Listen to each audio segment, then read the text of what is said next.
नमस्कार, स्वागत है आपका। आप देख रहे हैं प्राइम टाइम एक्सक्लूसिव। मैं हूं आपके साथ आशा झा। ठाकुर नाम पर वोट बैंक की लूट है, लूट सके तो लूट। कर्पूरी ठाकुर को केंद्र सरकार ने भारत रत्न देने का ऐलान क्या किया, इस पर क्रेडिट लेने की होड़ मच गई है। क्या भाजपा, क्या जदयू, क्या राजद, सबने बारी बारी से अपनी अपनी कोशिशें गिना दी। लेकिन सच ये भी है कि 36 साल से जिस मांग को कर्पूरी ठाकुर का परिवार भी बार बार उठाता रहा, वो पूरी भी हुई तो मोदी सरकार के दूसरे कार्यकाल में, लेकिन ठीक एन चुनाव से पहले। और जाहिर है टाइमिंग पर सवाल उठना लाजमी है। दरअसल जातीय गणना की यह ऐसी गोलबंदी है जो किसी भी पार्टी के लिए न उगलते बन रही है और न निगलते। नीतीश के जातीय गणना के आंकड़ों ने बीजेपी को उलझाया, तो अब केंद्र के इस पासे के बाद बीजेपी खुलकर फ्रंट फुट पर खेलने को तैयार है। लेकिन बिहार के संदर्भ में सवाल अब भी वही है। सवाल यह कि कर्पूरी के सहारे ही क्या बदलेगा बिहार। देखिए,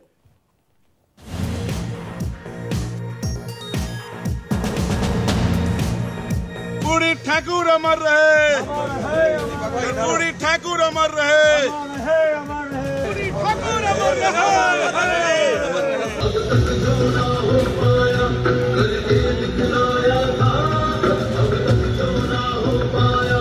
देश ने एक बड़ा निर्णय लिया है। ये निर्णय है जननायक कर्पूरी ठाकुर जी को भारत रत्न देने का। तब सबको लगने लगा है कि अगर उनकी इज्जत करेंगे तभी जाकर के उनको भी कुछ मिल सकता है। जो हम लोगों ने जाति आधारित गणना जो कराया और जो संख्या बाद में जो निकल के आई, उसके बाद ही जो भारत सरकार को जो है इस पे निर्णय लेना पड़ा। बिहार में मौसम सर्द है, लेकिन सियासी पाराहाई है। पूर्व मुख्यमंत्री और जननायक कर्पूरी ठाकुर की 100वीं जयंती के पूर्व केंद्र सरकार ने भारत रत्न देने की घोषणा की, जिसके बाद से बिहार में सियासत अपने चरम पर है। क्या बीजेपी, क्या जेडीयू और क्या आरजेडी, सभी के बीच कर्पूरी ठाकुर को अपनी विरासत बताने की होड़ मची। आज पटना में हर तरफ कर्पूरी ठाकुर ही छाए रहे। जेडीयू, बीजेपी और आरजेडी ने धूमधाम से कर्पूरी ठाकुर की 100वीं जयंती मनाई। जयंती से महज एक दिन पहले बिहार के पिछड़ों, अति पिछड़ों और दलितों के बड़े नेता कहे जाने वाले कर्पूरी ठाकुर को भारत रत्न देने की घोषणा की गई, जिसके बाद कर्पूरी ठाकुर के परिवार का खुशी का ठिकाना नहीं रहा। कर्पूरी ठाकुर के बेटे और राज्यसभा सांसद रामनाथ ठाकुर ने केंद्र सरकार के इस फैसले पर खुशी जताई और कहा कि पिछले 36 सालों से वो ये मांग कर रहे थे, लेकिन अब जाकर सरकार ने ये फैसला लिया है, जिसके लिए वो सरकार का धन्यवाद करते हैं। टेलीविजन पर जो मैंने सुना, मुझको खुशी का ठिकाना नहीं रह गया, क्योंकि 36 वर्षों तक मैं मांग करता आ रहा था, लेकिन उस पर विचार नहीं किया। एकाएक 100वां वर्ष पूरा होने के बाद एक दिन पहले भारत सरकार ने यह घोषणा किया, इतनी बड़ी उपाधि दी। मैं अपनी तरफ से और बिहार की जनता की तरफ से, आप सबों की तरफ से मैं भारत सरकार को बधाई देता हूं और अपनी तरफ से कृतज्ञता ज्ञापित करता हूं। पीएम मोदी ने भी कर्पूरी ठाकुर को उनकी जयंती पर याद किया। नई दिल्ली में प्रधानमंत्री नरेंद्र मोदी एनसीसी कैडेट्स के एक कार्यक्रम में शामिल हुए, जहां उन्होंने कर्पूरी ठाकुर को याद करते हुए कहा कि पिछड़ों और वंचितों के उत्थान के लिए कर्पूरी जी की अटूट प्रतिबद्धता और दूरदर्शी नेतृत्व ने भारत के सामाजिक राजनीतिक परिदृश्य पर अमिट छाप छोड़ी। उनके योगदान को देश हमेशा याद करता रहेगा। वो 2 बार बिहार के मुख्यमंत्री भी रहे थे। इसके बावजूद अपना विनम्र स्वभाव और समाज के सभी वर्गों के लिए काम करना कभी नहीं छोड़ा। जननायक कर्पूरी ठाकुर हमेशा अपनी सादगी के लिए जाने जाते रहे। उनका पूरा जीवन सामाजिक न्याय और वंचितों के उत्थान के लिए समर्पित रहा। इतना ही नहीं, भारत रत्न के लिए मनोनीत किए जाने के बाद पीएम मोदी ने कर्पूरी ठाकुर के बेटे से फोन पर बात भी की। पीएम मोदी ने कर्पूरी ठाकुर के बेटे रामनाथ ठाकुर से फोन पर बातचीत कर परिवार सहित प्रधानमंत्री आवास आने का निमंत्रण दिया। इसके बाद रामनाथ ठाकुर ने पीएम मोदी को धन्यवाद दिया। कर्पूरी ठाकुर अमर रहे। लेकिन भारत रत्न के ऐलान के साथ ही अब बिहार में क्रेडिट लेने की होड़ मच गई। बीजेपी ने जहां भारत रत्न देने का ऐलान कर मास्टर स्ट्रोक चल दिया है, तो वहीं जेडीयू और आरजेडी भी लगातार ये बताने की कोशिश कर रही है कि कर्पूरी ठाकुर को भारत रत्न दिए जाने के लिए वो लगातार मांग कर रहे थे।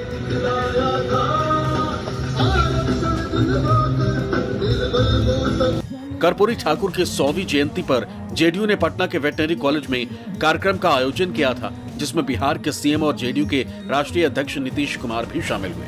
उन्होंने इस दौरान कर्पूरी ठाकुर को भारत रत्न दिए जाने के सरकार के फैसले का स्वागत किया, लेकिन साथ ही कहा कि ये जेडीयू की मांग कई सालों से थी।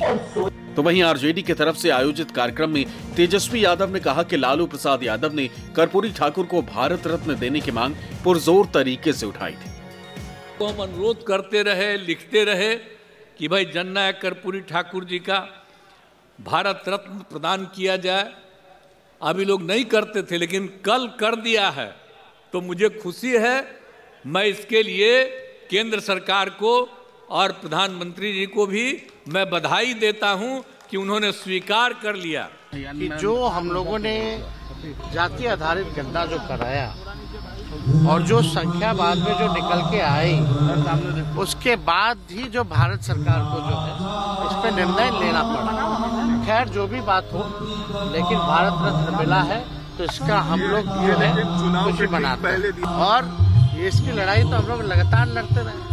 हम लोग तो कांशी राम जी को भी बोलते हैं कि भारत रत्न मिलना चाहिए। अच्छा होता साथ में कांशी राम जी को भी मिल जाता तो और भी अपार खुशी होती। पटना में कार्यक्रम करने के बाद नीतीश कुमार जननायक कर्पूरी ठाकुर के पैतृक गांव पहुंचकर उन्हें श्रद्धा सुमन अर्पित किया। इस मौके पर सर्वधर्म प्रार्थना सभा में मुख्यमंत्री नीतीश कुमार शामिल हुए। इस मौके पर जननायक कर्पूरी ठाकुर के जीवन पर आधारित एक पुस्तक का भी विमोचन मुख्यमंत्री के द्वारा किया गया।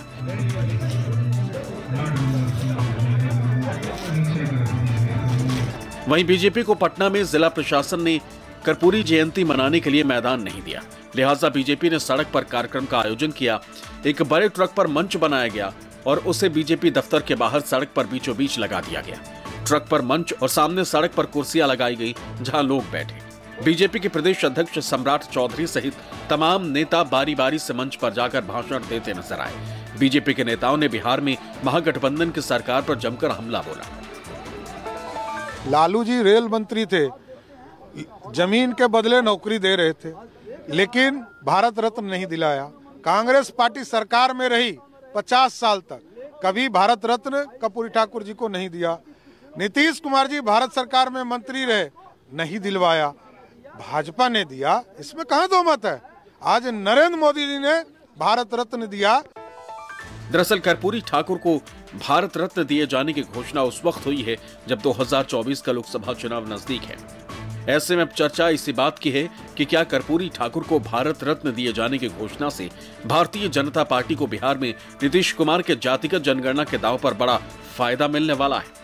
राजनीतिक जानकार बताते हैं कि कर्पूरी ठाकुर को चुनावी साल में भारत रत्न की घोषणा सिर्फ बिहार ही नहीं बल्कि देश के पिछड़ों और अति पिछड़ों में सियासी तौर पर भाजपा को सियासी फायदा पहुंचा सकती है। ऐसे में सवाल ये उठता है कि कर्पूरी ठाकुर को भारत रत्न देकर बीजेपी ने क्या मास्टर स्ट्रोक खेला है। जी हाँ, वैसे तो पूरे उत्तर भारत में सर्द मौसम है, लेकिन बिहार में ठंड से ज्यादा सियासी गर्माहट है। वजह स्वर्गीय कर्पूरी ठाकुर की सभी जयंती से पहले, ठीक पहले उन्हें भारत रत्न देने की घोषणा। और टाइमिंग महत्वपूर्ण है क्योंकि ऐलान ऐसे वक्त पर किया गया है जब उनकी 100वीं जयंती में कुछ ही घंटों का वक्त बचा था। लेकिन यह ऐलान बीजेपी का वो मास्टर स्ट्रोक है जिसके दम पर बिहार की 40 सीटों को साधने की तैयारी है। आखिर कैसे, चलिए वो पहले आपको समझाने की कोशिश करते हैं क्यों ये मास्टर स्ट्रोक कहा जा रहा है और 40 सीटें इससे दरअसल सदती कैसे हैं। पहला देखिए फैक्टर क्या है। नीतीश के जातिगत जनगणना के काट के रूप में इसको देखा जा रहा है। दरअसल जनगणना का काट इसलिए क्योंकि इस फैसले ने, पहले तो नीतीश कुमार ने फैसला लिया तब, और फिर जब आंकड़े आए तब जबरदस्त सियासी हलचल मची थी, आपको याद होगा। और ऐसे समय पर कर्पूरी ठाकुर को भारत रत्न दिए जाने की घोषणा से भाजपा को बड़ी संजीवनी मिली है क्योंकि ये जातीय जनगणना के काट के तौर पर देखा जा रहा है। यानी जिस वोट बैंक पर नीतीश कुमार का पहला दावा समझा जाता था, उसी अति पिछड़े वोट बैंक को साधने की चाल भाजपा ने चल दी है। अब दूसरा फैक्टर देखिए क्यों। आपको दिखाते हैं आखिर इसके पीछे बड़ी वजह क्या है, क्योंकि मास्टर स्ट्रोक है तो जाहिर तौर पर इस पर सोचकर विचार कर पिछड़ों अति पिछड़ों को दरअसल साधने की ये तैयारी है। बिहार में जब जातिगत जनगणना के आंकड़े जारी किए गए थे तब भी भाजपा ने इसका विरोध नहीं किया था। फिर कर्पूरी ठाकुर की जयंती पर बिहार में बड़े कार्यक्रम करने की तैयारी, आपने देखा कैसे रोड पर वहां पंडाल लगा दिया गया था, वहीं पर कुर्सियां लगा गई थी। इस तरीके से भाजपा ने कर्पूरी ठाकुर की जयंती मनाई है और अब भारत रत्न यानी बीजेपी बिहार की जनता को यह संदेश देने की कोशिश कर रही है कि भाजपा अति पिछड़ों की खैर ख्वाह है। इसमें कितना कामयाब हो पाती है ये अलग बात है। तीसरा फैक्टर देखिए, 36% ईबीसी वोट बैंक पर निगाहें हैं। बिहार में जातिगत सर्वे के मुताबिक जो ईबीसी है यानी कि एक्सट्रीम बैकवर्ड क्लास, उसमें 112 जातियां आती हैं। कर्पूरी ठाकुर खुद इसी समाज से आते थे, नाई समाज से। अब भाजपा ने ईबीसी की इन सभी 36%, जो 36% का आंकड़ा आप देख रहे हैं, इन्हीं जातियों को एक ही फैसले से साधकर आगामी लोकसभा चुनाव के लिए लालू और नीतीश के लिए बड़ी चुनौती पेश करने की कोशिश की है। एक और फैक्टर आपको बताते हैं जो इसके पीछे कारण बना है, वो है जेडीयू आरजेडी के वोट बैंक में सेंधमारी करने का। बिहार की सियासत का यह इतिहास भी रहा है कि पिछड़ा अति पिछड़ा की अगर बात की जाए तो वोट बैंक ये हमेशा से जेडीयू और आरजेडी के साथ खड़ा रहा है। लेकिन पिछला लोकसभा चुनाव अगर याद किया जाए तो बीजेपी का प्रदर्शन उसमें काफी अच्छा था और नीतीश का लगातार जो पाला बदलना रहा है कहीं ना कहीं जेडीयू की ताकत को कमजोर करता रहा है। इस बार इसका असर भी हो सकता है और ऐसे में बीजेपी कर्पूरी के सहारे इस वोट बैंक को साधने की तैयारी कर रही है उनकी कमजोरी को देखते हुए। मतलब पंक्ति में खड़े अंतिम व्यक्ति की चिंता, जिसको रैलियों में प्रधानमंत्री बार बार दोहराते भी हैं, इसे चुनाव से पहले भाजपा अति पिछड़ा के दिलो दिमाग में चस्पा कर देना चाहती है। पीएम खुद कई मौकों पर ये कह चुके हैं, वो भी किस जाति से आते हैं जिक्र भी करते हैं और ये कहने से नहीं चकते कि जो सम्मान पिछड़ों को किसी ने नहीं दिया वो सम्मान एक ओबीसी प्रधानमंत्री के तौर पर खुद प्रधानमंत्री मोदी ने दिया है। बीजेपी जानती है कि इस बार बिहार की राह आसान नहीं, क्योंकि जो नीतीश पिछले चुनाव में बीजेपी के साथ गठबंधन में चुनाव लड़े थे, इस बार उन्होंने पाला बदल लिया। ऐसे में एक बड़ा वोट बैंक नीतीश के साथ विपक्षी खेमे में चला गया। कर्पूरी ठाकुर अमर रहे। ऐसे में बीजेपी कर्पूरी ठाकुर के माध्यम से पिछड़ों और अति पिछड़ों को अपने पाले में लाने की तैयारी कर रही है। यही वजह है कि गृह मंत्री अमित शाह ने भी कहा कि कर्पूरी ठाकुर ओबीसी थे और देश का पीएम भी ओबीसी है। यानी साफ है कि बीजेपी ये संदेश देने की कोशिश कर रही है कि बीजेपी सभी का साथ, सभी का विकास वाली नीति पर यकीन रखती है। लोहिया जी ने, गांधी जी ने इस सिद्धांत को, बरोबरी के सिद्धांत को, समानता के सिद्धांत को, सामाजिक न्याय के सिद्धांत को और इसके साथ साथ सादगी और सिद्धांत की राजनीति को रेखांकित तो किया था। नरेंद्र मोदी जी ने अपने जीवन में जब मौका मिला तो उसको जमीन पर उतारा और आज कर्पूरी ठाकुर को भारत रत्न देकर मोदी जी ने इसको सम्मानित करने का काम। वहीं नीतीश कुमार की जेडीयू और लालू प्रसाद यादव की आरजेडी लगातार बिहार में दलित पिछड़ों की राजनीति करते आई है। ऐसे में कर्पूरी की विरासत को अपना समझने वाली ये दोनों पार्टियों को फिलहाल ये समझ नहीं आ रहा कि वो बीजेपी के इस मास्टर स्ट्रोक का क्या तोड़ निकाले।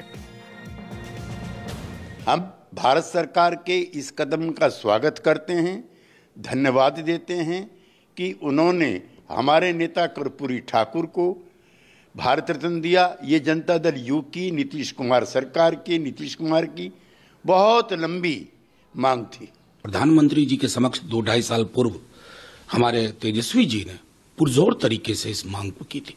तो ये फैसला मैं समझता हूं जैसे भी लिया गया, उन्हें पता है कि वो प्रोजेक्ट जो उन्होंने सोचा कि उससे काम चल जाएगा 22 जनवरी वाला, वो बहुजन धारा के समक्ष झुक गई कि हमने जातिगत जनगणना करवाई, फिर आरक्षण का दायरा बढ़ाया, इसे 9वीं सूची में शामिल करके वो सही श्रद्धांजलि होगी, नहीं तो भारत रत्न सांकेतिक लगेगा माननीय प्रधानमंत्री जी। अब इसे बिहार का दुर्भाग्य कहिए या कुछ भी कि बिहार की सियासत में जाति फैक्टर हमेशा से अहम रहा है, कारगर भी रहा है और ऐसे में चाहे जेडीयू हो या फिर लालू प्रसाद यादव की आरजेडी, दोनों ही दलों की नींव जाति की राजनीति के इर्द गिर्द ही घूमती रही है। 2024 के लोकसभा चुनाव को लेकर बिहार का जातीय समीकरण भी अहम हो जाता है और अगर आंकड़ों पर हम गौर करें तो यह जातीय समीकरण क्या कहता है। देखिए सबसे ज्यादा कौन सी जातियां आपको दिखाते हैं, क्योंकि इन्हीं पर यह खेल होगा, ध्रुवीकरण इन्हीं के लिहाज से किया जाएगा। यादव देखिए 14.26%, मुस्लिमों की बात करें बिहार में 17.70, कुशवाहा 4.21, ब्राह्मणों की बात करें 3.65, राजपूत समाज 3.5, 4-5%। इसके अलावा देखिए बनिया 2.31, कुर्मी 2.87, भूमियारों की बात कर ली जाए 2.86, कायस्थ 0.06, महज 0.6% इनकी भागीदारी आती है। अगर जातियों के हिसाब से हम आबादी को समझे तो राजनीति में अगर बैकवर्ड क्लास यानी कि ओबीसी वोट बैंक का बोलबाला है तो उसका कारण मार्जिन है, उनकी घनी आबादी है। राजनीतिक दलों को इसी ओबीसी की चिंता चुनाव जैसे ही पास आता है सताने लगती है, ओबीसी को आगे बढ़ाने की याद आने लगती है। और यही वजह है कि लोकसभा चुनाव से पहले प्रधानमंत्री मोदी हो या फिर विपक्षी नेता, सबकी जुबान पर ओबीसी शब्द चढ़ चुका है। और बिहार के परिप्रेक्ष्य में तो हो जाता है, एक दूसरे को आईना दिखाया जा रहा है क्योंकि जातीय गणना के आंकड़े सामने हैं और साथ ही महापुरुषों की विरासत पर सियासत भी चरम पर पहुंच जाती है। तो यह महत्वपूर्ण हो जाता है क्योंकि यह बिहार है जो जात पात से बाहर नहीं निकलता। इसका फायदा कैसे लेना है ये लालू भी बखूबी समझते हैं, भाजपा भी बखूबी समझती है। इस बार ध्रुवीकरण के सहारे और जेडीयू भी इसमें पीछे नहीं। बिहार की राजनीति में अति पिछड़ा वोट बैंक ही मील का पत्थर साबित होता रहा है। जिसके साथ अति पिछड़ा वोट बैंक होता है, सरकार उसी की बनती है। बिहार के तमाम प्रमुख दलों की यदि बात करें तो आरजेडी के साथ मुस्लिम यादव शुरू से हैं। बीजेपी के अगड़ी जातियां और वैश्य समाज के लोग कोर वोटर माने जाते हैं। जेडीयू की यदि बात करें तो उसके साथ लवकुश यानी कोयरी, कुर्मी और कुछ अन्य जातियों का वोट बैंक है। 2 बार बिहार के मुख्यमंत्री रहे समाजवादी नेता कर्पूरी ठाकुर, बिहार के लिए लोकप्रिय जननायक, देश में अति पिछड़ा वर्ग और ओबीसी आरक्षण का प्रणेता माना जाता है। 1978 में मुख्यमंत्री के रूप में कर्पूरी ठाकुर ने तत्कालीन जनता पार्टी सरकार के एक प्रमुख घटक भारतीय जनसंघ के विरोध के बावजूद एक आरक्षण व्यवस्था लागू की, जिसमें 26% आरक्षण का मॉडल उन्होंने लागू किया, जिसमें ईबीसी को 12% आरक्षण, ओबीसी को 8% आरक्षण, महिलाओं को 3% आरक्षण और उच्च जातियों में से आर्थिक रूप से पिछड़े वर्गों यानी ईडब्ल्यूएस को 3% आरक्षण देने का काम उन्होंने किया। यही वजह है कि अब भाजपा सहित लगभग सभी पार्टियां अति पिछड़ा वर्ग तक पहुंचने या उनके वोट बैंक की राजनीति करने के लिए नियमित रूप से कर्पूरी को याद करती हैं। लेकिन सवाल ये उठता है कि आज की तारीख में कर्पूरी फैक्टर बिहार की राजनीति में कितना अहम है, तो चलिए उसे समझते हैं। बिहार में ओबीसी वोट बैंक मील का पत्थर माना जाता है, यानी जिसके पास ओबीसी का समर्थन उसी की जीत। बिहार में अन्य पिछड़ा वर्ग 63% से ज्यादा है। मुस्लिम यादव वोट बैंक भी अहम है, हालांकि माना जाता है कि ये वोट बैंक आरजेडी के साथ रहा, जिस पर सभी की नजर है। जातिगत सर्वे में ईबीसी को कुल आबादी का करीब 36% बताया गया। इसका मतलब बिहार में ईबीसी सबसे अधिक और सभी दल इन्हें अपने पक्ष में करना चाहते हैं।